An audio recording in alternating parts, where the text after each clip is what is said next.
Então, nós, amados irmãos, vamos dar continuidade aos nossos trabalhos na nossa casa.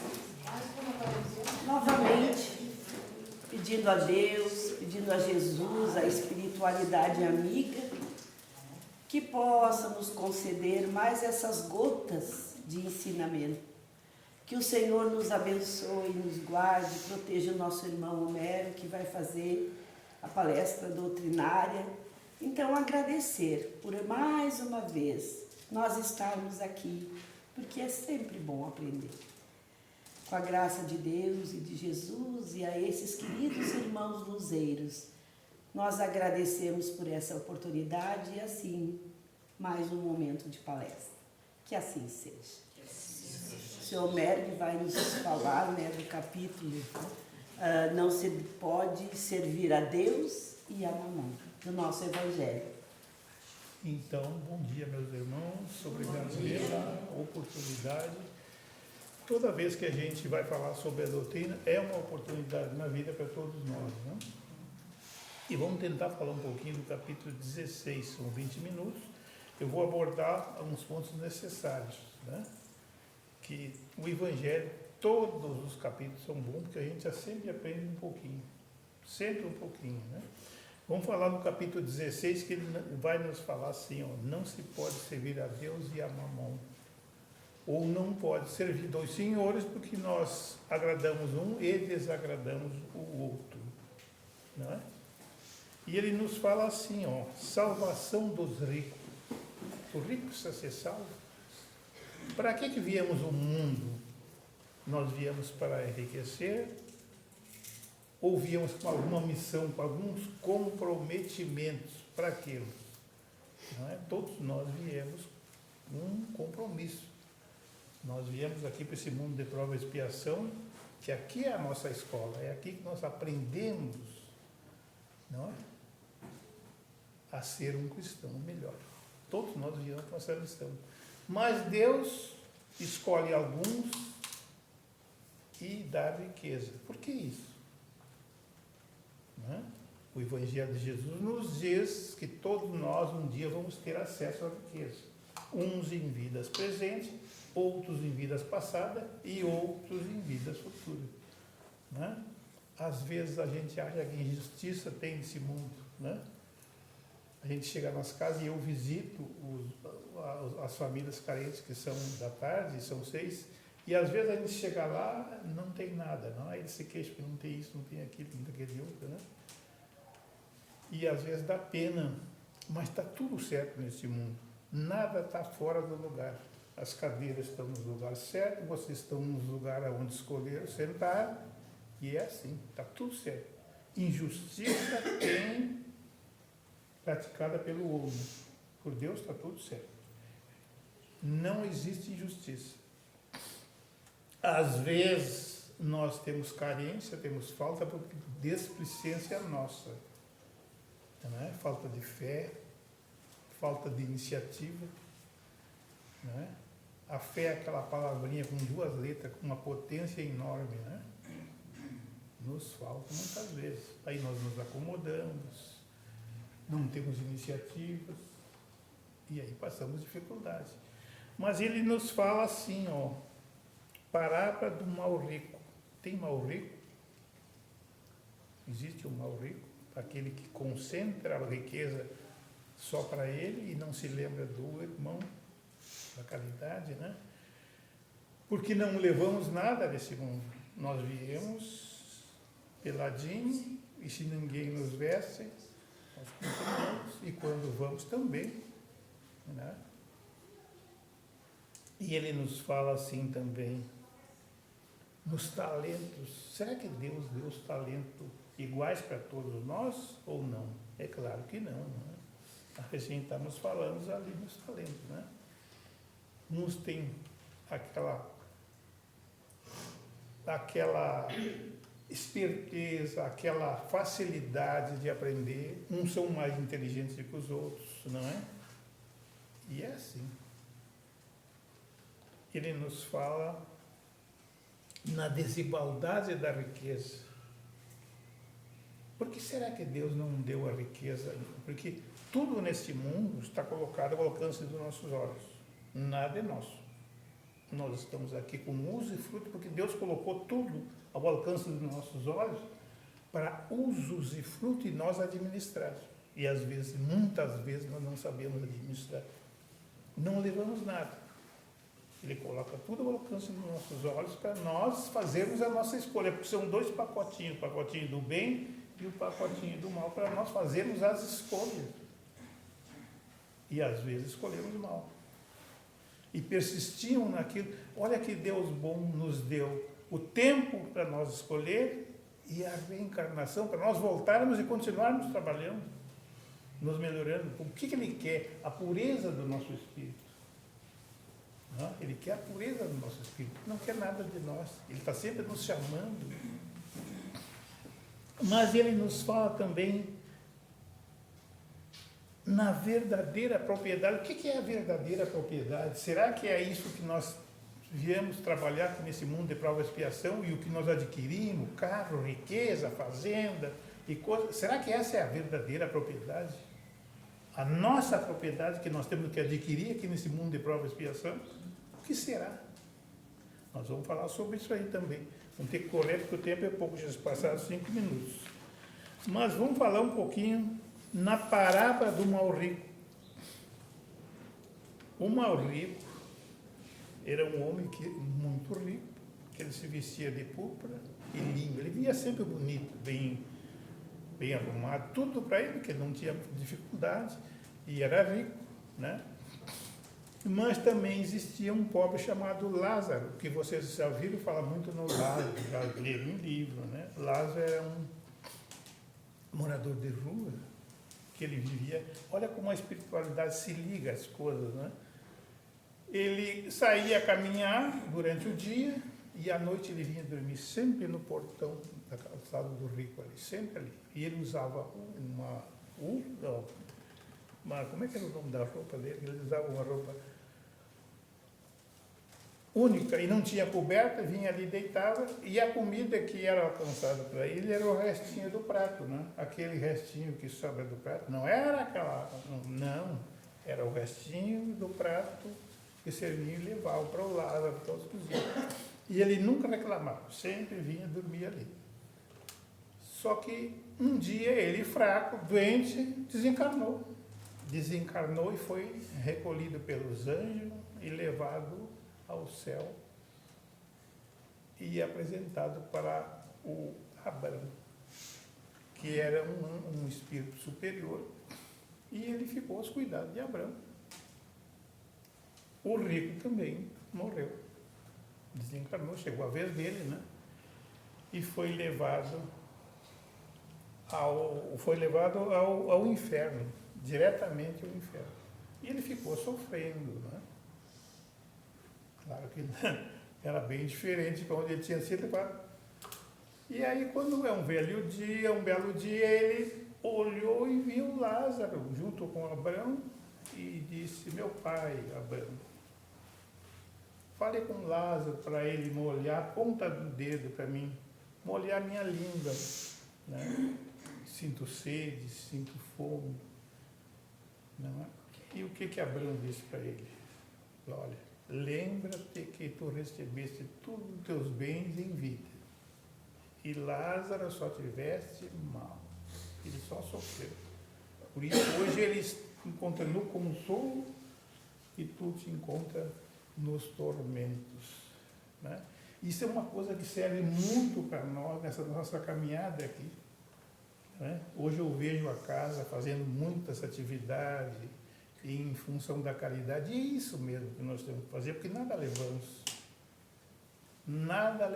é isso mesmo, que Deus sabe tudo de nós, o que precisamos, a convivência, né? O que necessitamos, sabe tudo, né? Em vidas passadas, se já fomos ricos ou não, se ainda vamos ser, tudo Ele sabe. Não existe nada de injustiça, tudo está errado. Mas ele nos fala aqui no item 6 também nos talentos. Será que todos nós temos o mesmo talento, a mesma aptidão, o mesmo conhecimento? É claro que não. É claro que não.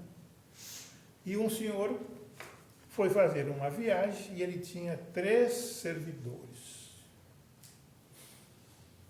E naquela época as viagens eram a pé ou a cavalo, não existia carro, né? E levavam uns meses viajando, né?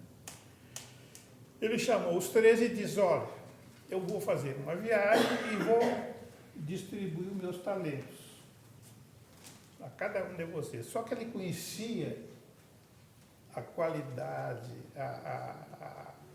a vontade, a disposição, o cuidado que os servidores tinham com as coisas dele, ele conhecia um por um. Ele chamou um e deu 5 talentos, com a missão, com o compromisso, quando ele retornasse, fazer a prestação de conta. Chamou o outro e deu 2 talentos, a mesma orientação. Quando eu voltares, eu tenho que fazer a prestação de conta. Chamou o outro e deu 1 talento. Mas que coisa, né? Por que não deu igual para cada um? Bom, ele saiu, foi viajar e demorou meses e voltou e chamou o primeiro para fazer o acerto de conta. Ele disse: ora, mestre, eu trabalhei, fiz negócios, botei o dinheiro a juro e vou lhe devolver 10 talentos. De 5 ele me devolveu 10 talentos. Nobre servidor, trabalhaste e de um pouco fizeste muito. Chamou o outro, 2 talentos. Olha, eu fiz negócios, botei o dinheiro a juro e vou lhe entregar 4 talentos. Ele fez a mesma frase: nobre servidor, de pouco fizeste muito. Chamou o outro, o último, e ele disse para o patrão assim, chamou o terceiro e ele veio dizer assim: vem em seguida o terceiro. E o que ele disse para o patrão? Senhor, sei que és um homem severo e que ceifas aonde não semeaste, colhes aonde nada puseste. Por isso, como te temias,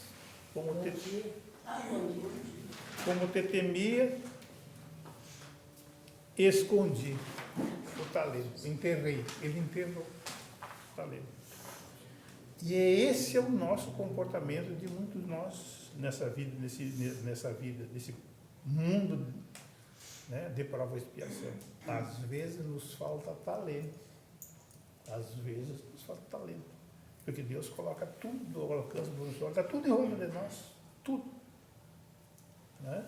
E às vezes nos falta talento, nos falta fé. E nós sofremos, né? E às vezes viramos até morador de rua. Quantos exemplos a gente vê de pessoas aí, de ricos, por displicência, começaram a gastar o que tem, né? Não souberam multiplicar, não trabalharam, quando viram, estão trabalhando desempregado. E aí nós culpamos Deus. Mas ele continua, não é? Ele nos fala na desigualdade da riqueza. Desigualdade, por que isso? Na desigualdade da riqueza. Olha o que ele diz. Ele faz a pergunta e diz a resposta. Por que não são... A desigualdade da riqueza é um dos problemas da inutilidade que se procura resolver desde que se considere apenas a vida atual. A primeira questão que se apresenta é esta: por que não são igualmente ricos todos os homens?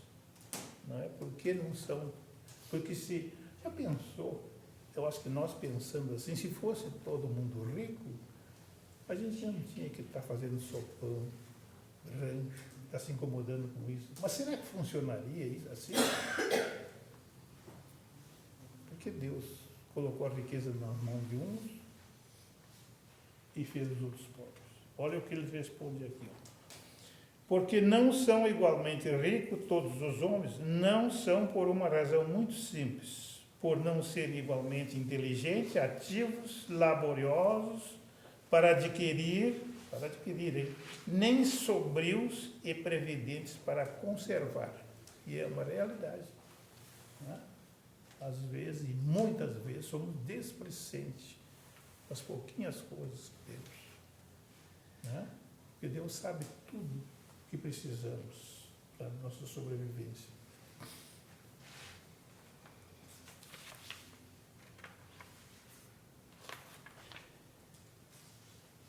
E aqui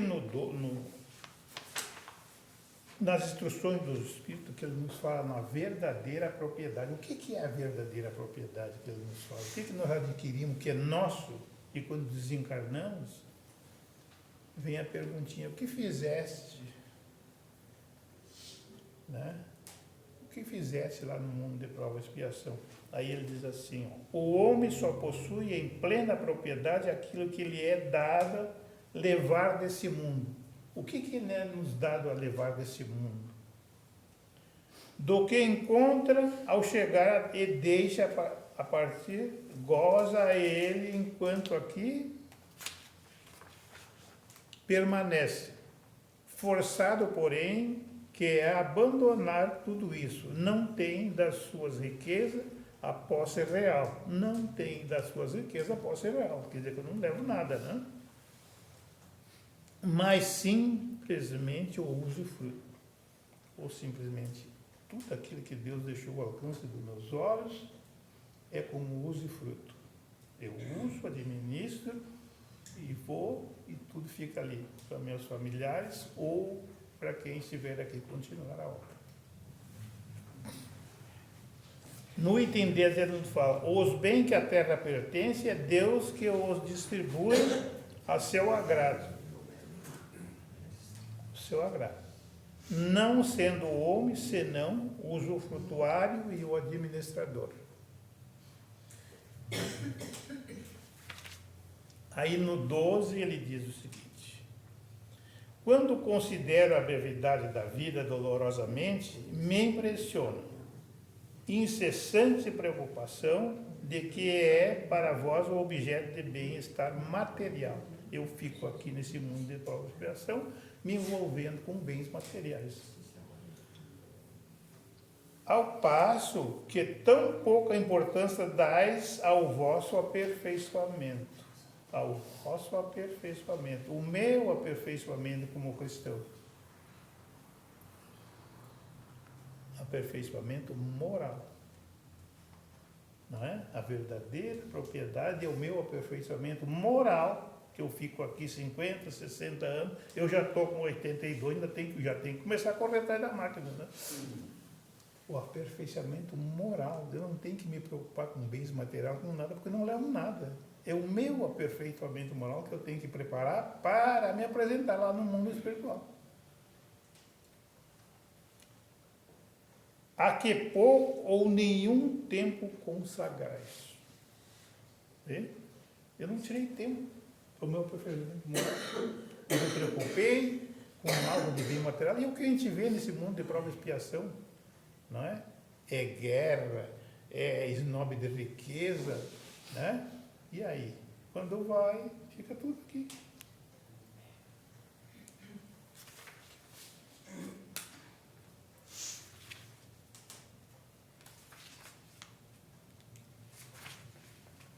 E aqui ele fala no final: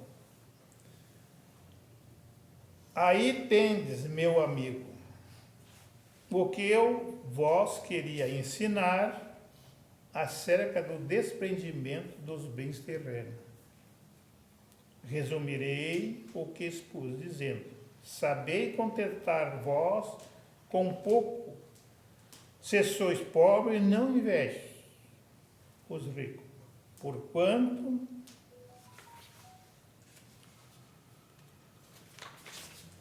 não é necessária a felicidade. Quer dizer, a riqueza não é necessária a felicidade. Eu tenho que me purificar como um cristão, como um bom cristão, trabalhar bem a caridade, que eu vou ser feliz. O que importa a riqueza? Não é? O que me importa a riqueza?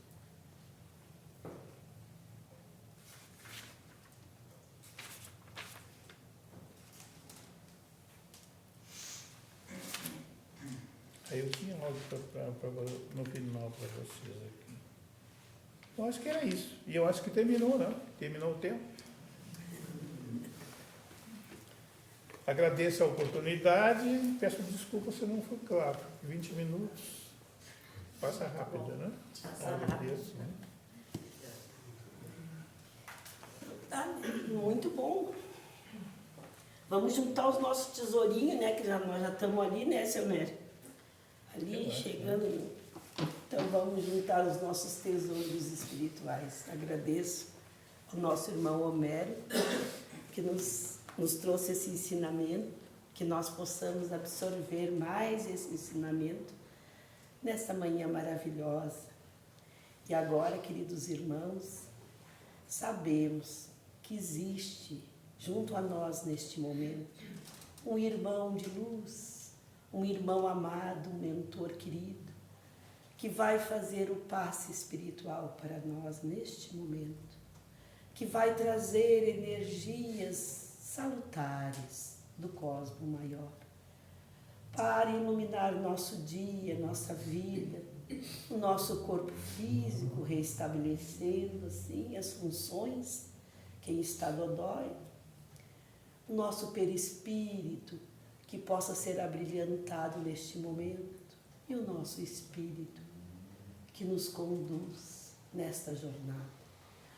Então, amado Mestre, nessa sintonia de amor que tu traz a todos nós te agradecemos mais uma vez por tudo que tu tem nos dado, por todo o conhecimento, que nós possamos a cada dia colocar em prática esses ensinamentos, que vão nos levar, Senhor, à espiritualidade, à nossa verdadeira casa, que é a casa espiritual.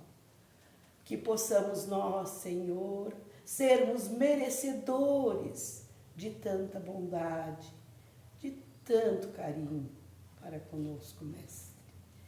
E assim, Mestre, por tudo que recebemos, nós agradecemos mais uma vez.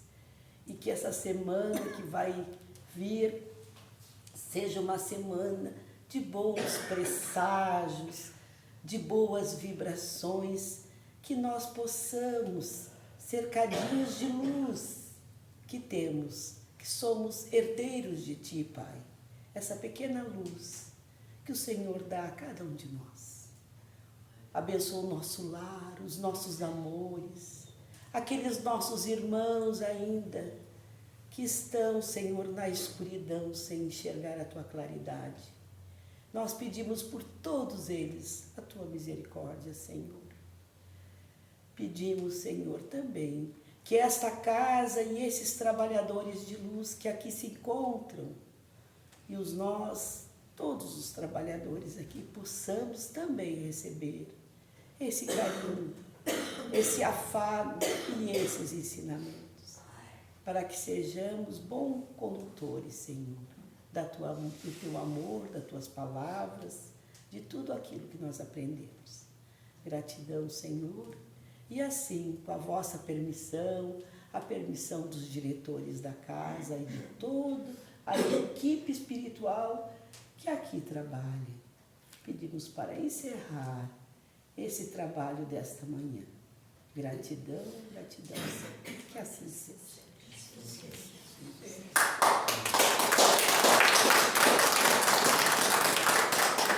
Obrigado, seu Merinho. Que Deus te abençoe.